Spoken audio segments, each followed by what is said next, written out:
दो, चोलिया में रंग लगावे दो, भौजी हो नियर तू गावे दो, चोलिया में रंग लगावे दो।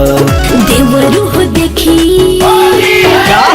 देवरू हो देखी पिच करिया तुहार, धड़के दिल बार बार, लागता कि नाच देव देहिया हमार, धड़के दिल बार बार, हाँ हाँ हाँ धड़के दिल बार बार।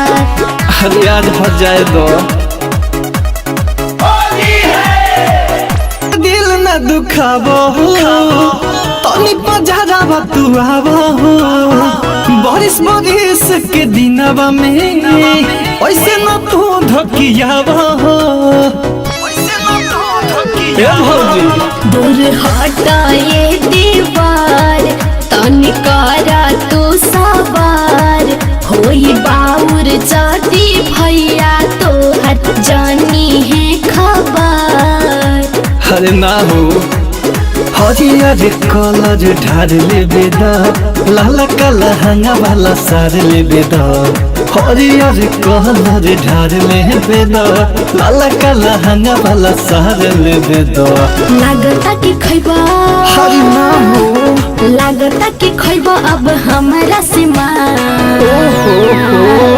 धड़के दिल बार बार, रंगवा से नाच देब देहिया हमार, धड़के दिल बार बार, हाँ हाँ हाँ धड़के दिल बार बार। अरे हम पिचकारी तू देबू का ए देवरू जानी जूझाए देवरू, बाड़ लइका अभी ऐसे जन कूदाए देवरू। सुन लो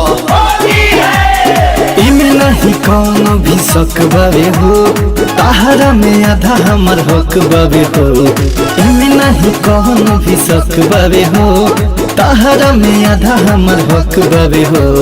बिगड़ल बा सुना